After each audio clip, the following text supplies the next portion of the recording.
گھر میں کھانا بناتے تھے؟ گھر سے ہی تو شروعات ہوئی تھی. گھر میں کیونکہ ان کو شوق تھا کھانے کا اتنا زیادہ کہ یا تو ان کو ہوٹلنگ کرنی ہے, باہر جانا ہے ریسٹورینٹ پر, ہر وقت بہانا بچوں کا ہوتا, چلو احمد دعا کوک لے کے چلتے ہیں, وہ چلتے ہیں شروع سے ہی. بلکہ ابھی اچھا واقعہ یاد آیا مجھے, عامر میلاد وغیرہ پڑھنے جاتے تھے لوگوں کے یہاں, اور یہ بھی میں بتاؤں آپ کو, میں نے جتنے سال ان کے ساتھ رہی ہوں, کم پیسہ زیادہ پیسہ بالکل نہیں, ہر حالت میں عامر نے پڑھنے کے پیسے نہیں لیے. اچھا. کبھی. ایک محفل میں ہم گئے تھے جہاں پر ایک صاحب نے بڑے ویل آف تھے وہ, اور انہوں نے تھینک یو عامر بھائی شکریہ اور ایسے کر کے ان کو کچھ رکھا ہاتھ میں. انہوں نے کہا یہ کیا, کہہ رہے ہیں کہ نہیں دیکھیں یہ تو آپ انکار. انہوں نے کہا میں اس کے بعد ٹھیک ہے, پھر میں اس کے بعد آپ کے گھر آؤں گا نہیں پڑھنے کے لیے, پھر آپ مجھے وہ مٹھائی کا ڈبہ ہے نا وہ دے دیں, وہ لے کے جاؤں. تو اجتماعات ہوتے تھے, جاتے تھے حیدرآباد, لاہور, کہاں پھر یو ایس پی. لیکن عامر, میں جتنے ٹائم عامر کے ساتھ رہی ہوں میں نے نہیں دیکھا کہ وہ, تو ایک بار ایسا ہوا تھا کہ جب میں کہہ رہی ہوں نا عامر جاب لیس تھے, تو میں ان کے کپڑے وغیرہ سب صحیح کر کے رکھتی تھی, تو وہ رکھ رہی تھی, تو ان کے کوٹ میں سے نا 500 روپے نکلے اس ٹائم, کیا 20-21 سال پہلے کی بات ہے. تو اور جاب نہیں تھی. میں نے عامر سے کہا کہ یہ آپ کی کوٹ کی جیب سے نکلے, ارے چلو آج باہر کھانا کھائیں گے. اچھا, اتنے شوقین تھے, ان کو یہ نہیں تھا کہ 500 روپے ہے تو بھائی دیکھ لو گھر میں کچھ لے لو یا کچھ ضرورت ہے, کچھ نہیں, کچھ پوچھا بھی نہیں, کچھ نہیں, چلو ٹکا کھائیں گے چل کے. اتنا بہت ہی انوسینٹ اندر سے وہ انسان ہوتی ہے, اوپن, وہ کہ ابھی یہ جو چیز ملی ہے وہ ابھی خرچ کر دو. جمع والے انسان نہیں تھے وہ بالکل بھی, کہ جمع کریں گے اور وہ سارا کچھ بہت پلاننگ کریں گے, سوچ کے خرچ کریں گے, نہیں. تو کھانا وہ پکاتے تھے, اور زیادہ تر تو سنڈے کیونکہ چھٹی ہوتی تھی, تو ویک ڈیز میں تو شو ہوتے تھے, اتنا ٹائم کام ایسا تھا کہ آہستہ آہستہ اتنی مصروفیت ہو گئی تھی کہ ظاہر ہے گھر پہ اتنا ٹائم نہیں دے پاتی تھی. لیکن جب ہے, اگر اسپیشلی دبئی میں یا باہر ہیں ہم, تو بناتے تھے, ایون ناشتہ بناتے تھے. پھر وہ کہتے مجھے کہہ دیتے تھے کہ بیٹھی رہیں آپ, کچن میں مت آئیے. ان کو چڑ تھی بہت کہ کوئی بھی کچن میں نہیں آئے جب میں کھانا بنا رہا ہوں. ہاں, تو میں تو پھر بھی الاؤڈ تھی, لیکن اور کوئی نہیں. جیسے میری بہن کبھی, اس کو بہت تھا کہ تم عامر تم جو نہاری بناتے ہو نا وہ سکھا دو, وہ سکھا. میں کیوں آپ کو اپنی ریسیپی دوں گا, میں تو نہیں دوں گا آپ کو اپنی. آپ کو لگتا ہے میں آپ کو ساری سچی بات بتاؤں, نہیں یہی تو ہے, کچھ چیزیں صرف میری خاص ہیں. تو یہ ہوتا تھا کہ نکلیں آپ, نکلیں چلیں کچن سے نکلیں. تو بڑے لائولی انسان تھے. اور جب میں یہ کہتی تھی عامر کو کہ آپ جب خوش ہوتے ہیں تو کھانا پکاتے ہیں, اور اگر آپ کچھ نہیں ہوتے تو آپ شیف ہوتے. آپ شیف ہوتے تب. تو کہتے تھے کہ یہ صحیح تجزیہ کیا ہے آپ نے, یہ سچ ہے.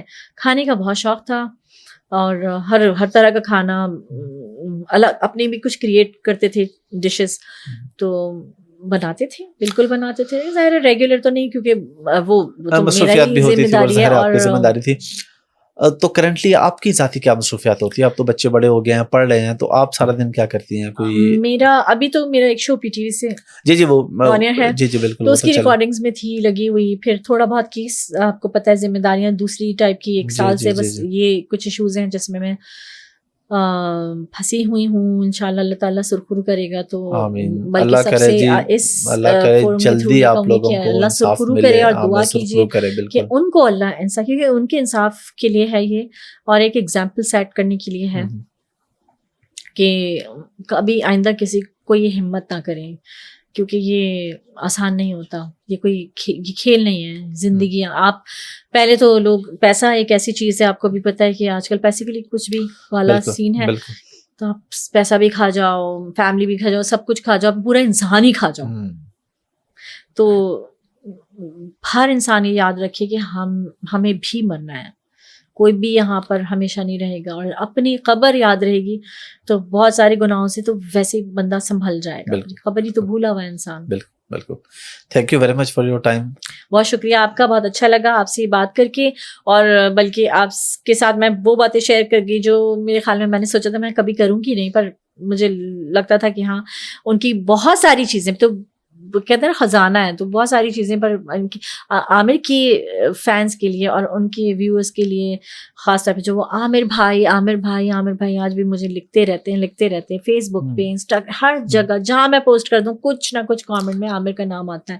تو وہ دعائیں بھی کرتے ہیں. میں ہمیشہ کہوں گی کہ آپ لوگ پلیز دعاؤں میں ان کو اپنی یاد رکھیں, اور اللہ پاک ان کی مغفرت فرمائے, ان کے درجات بلند فرمائے. اور کوئی میسج آپ لاسٹ پہ دینا چاہیں اسپیشلی خواتین کو؟ خواتین کے لیے یہی کہوں گی کہ ہم پر اپنے آپ کو بھی شامل کر کے کہوں گی, اپنی بیٹی کو بھی شامل کر کے کہوں گی, ہم پر بڑی بھاری ذمہ داری ہے. آنے والا دور بڑا فتنوں کا دور ہے اور ہم پر بڑی بھاری ذمہ داری ہے, اس میں کوئی شک نہیں کہ وقت کے ساتھ اور دور کے ساتھ چلنا چاہیے, لیکن کچھ باؤنڈریز ہیں جنہیں ہمیں کھینچ کے رکھنا وہ ضروری ہے. وہ باؤنڈریز میں خود بھی رہیں ہم, اور اپنی اولادوں کو بھی سکھائیں کہ وہ کیا ہیں باؤنڈریز. اس کے لیے ہمیں جب ہمارے روٹس مضبوط ہوں گے نا تو پھر وہ ایک شیلڈ بچ جاتی ہے اور پھر اس میں کوئی داخل نہیں ہو پاتا. بیٹا جیسے میں کہتی ہوں میرا لندن میں ہے, اب مجھے یہ فکر نہیں کرنی پڑتی کوئی کن لوگوں میں اٹھ بیٹھ رہا ہے, کیسی صحبت ہے, کیا ہے, کیونکہ اس مجھے آنکھ بند کر کے ٹرسٹ ہے اپنے بچوں پر کہ میں نے ان کی روٹس اتنی اسٹرانگ کر دی ہیں, ان کو ان کی بیس ایسے بنا دی ہے کہ ان کا دین اور دنیا دونوں چیزیں. ہمیشہ کہوں گی دین اور دنیا, اور دین کا مطلب ثواب اور عذاب, اس چیز سے باہر نکلیں. یہ کوڈ آف لائف ہے. قرآن جو ہے یہ جو جینے کا ڈھنگ ہے یہ سکھلاتا ہے ہمیں, تو اس پر چلیں, اس پہ کوشش کریں چلنے کی, اپنی اولادوں کو چلائیں, کیونکہ وہیں سے بچت کا رستے نکلتے ہیں اور کہیں سے نہیں.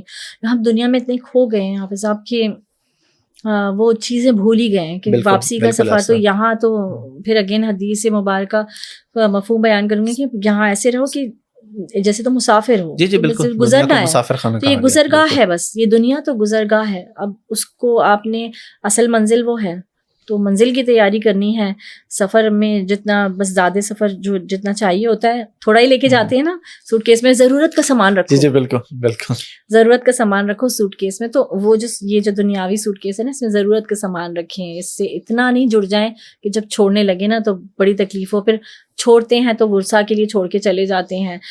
حضرت عمر فاروق رضی اللہ تعالیٰ عنہ کا ایک بہت پیاری بات جو مجھے بہت اچھی لگتی ہے کہ جو تم نے خرچ کر لیا وہ تمہارا ہے, باقی ورثہ کا.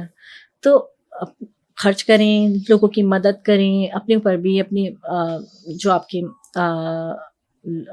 جن کے ہیڈ ہیں, اپنی فیملی کے لیے, اپنے ماں باپ سب کے لیے لوگوں کی مدد میں, کیونکہ بینک میں تو پھر رہ ہی جانا ہے سب یہیں پر. بلکہ یہاں پہ مجھے بھی ایک حدیث پاک کا مفہوم یاد آ گیا کہ مال وہ ہے جو تم نے کھایا پیا یا پہن لیا یا جو صدقہ کر کے اپنی آخرت کے لیے وہی کچھ بنا لیا. جی وہی تمہارا باقی ورثہ کا ہے نا. تو کیا فائدہ ہے کہ پھر وہ تو, اور پھر اس پہ بھی لڑائیاں ہو رہی ہوتی ہیں, اور پھر وہ جو چھوڑ گئے تو پھر آپ تو اپنی قبر میں چلے گئے اور آپ کا عمل کا سلسلہ تو ٹوٹ گیا. تو بس یہ ہے کہ اللہ پاک ہم سب کو ہدایت دے. سب سے پہلے میں اپنی بات کرتی ہوں, آپ نے پازیٹیو رہیے. نیگیٹیوٹیز ہوتی ہیں, میں تو جتنی نیگیٹیوٹی سے گزری ہوں کیا ہی بتاؤں, لیکن میں نے اپنے اندر جو پازیٹیوٹی تھی اس کو ختم نہیں کیا, وہ اپنے بچوں میں بھی ٹرانسفر کی اور آج تک رہتی ہوں. کہیں کوئی نیگیٹیوٹی دیکھتی ہوں مسکرا کے آگے چل دیتی ہوں. میں کہتی ہوں ٹھیک ہے بھائی, کہہ رہا ہے کوئی کچھ کہہ رہا ہے, میں تو جانتی ہوں نا میں کیا ہوں, میرا رب تو جانتا ہے نا میں کیا ہوں. تو مجھے صفائیاں نہیں دینی, کچھ نہیں کرنا, اپنے کام پہ فوکس کریں کہ ہم آئے ہیں دنیا میں, کوئی نہ کوئی مقصد ہے اس پیدا کیے جانے کا, اسے پورا کرنا ہے. سب سے بڑھ کر تو رب کی ذات, اس سے محبت, اس کے حقوق کی پاسداری, جو اللہ کے حقوق ہیں پھر بندوں کے حقوق ہیں, اس کا بیلنس کرنا یہ بہت ضروری ہے. کہیں ہم اللہ کے حقوق میں اتنے لگ جاتے ہیں ہم بھول ہی جاتے ہیں بندوں کے بھول جاتے ہیں. بالکل ہاں, تو وہ تو معاف بھی ہو جائیں گے کہیں وہ ہے, لیکن بہت سارے بندوں کے حقوق میں کہتے ہیں وہ تو معافی ہو جائیں گے. یہ بھی نہیں کرنا ہے, بیلنس لے کے چلنا ہے. ہاں بیلنس کرنا ہے. تو بس اللہ ہم سب کو توفیق دے اس چیز کی, اور بہت شکریہ آپ کا مجھے موقع دینے کا کہ میں. آپ کا شکریہ کہ آپ نے thank you so much time دے دیا. تھینک یو ویری مچ, بہت شکریہ.